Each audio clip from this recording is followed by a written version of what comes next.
Welcome to Make It Happen Monday, where we're always high on health and totally unscripted.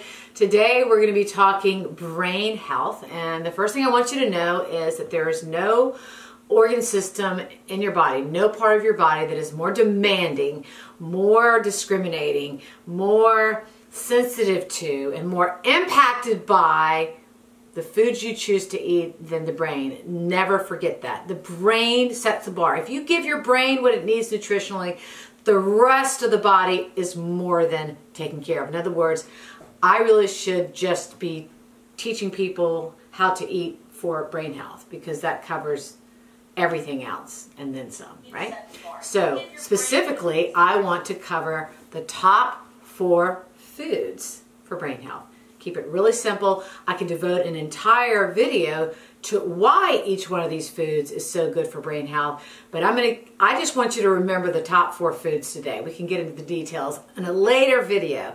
So, and they're in no particular order. I'm just going to say these are the top 4 in no particular order. First up are nuts. Of course, these are almonds, but you can get any nut you want. They are all just supreme foods for brain health. So any nut, raw or roasted and lightly salted, is fine unless you have heart failure, okay?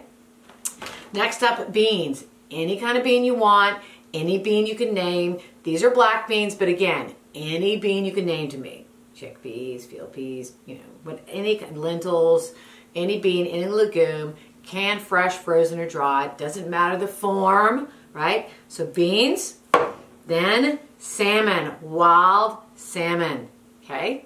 You have to get somehow those omega-3 fats, and no foods are better than this one for getting that in, and lots of other goodies. But again, I'm going to not get into the details. And then last but not least, kale, yeah, right? Kale, yeah. So any dark leafy greens. Doesn't have to be kale. It can be spinach, collards, dark lettuce greens. Again, there's probably 15 different varieties of dark leafy greens, or 20 that you can get. Doesn't have to be kale. Any form of dark leafy greens. So for your brain, be sure to include dark leafy greens, salmon, preferably wild salmon, some form of beans, and some form of nuts in your diet really, really regularly, because you will be, put it this way, you've never known how smart and how happy you could be until you've regularly consumed these foods for a significant period of time. Right? So thank you.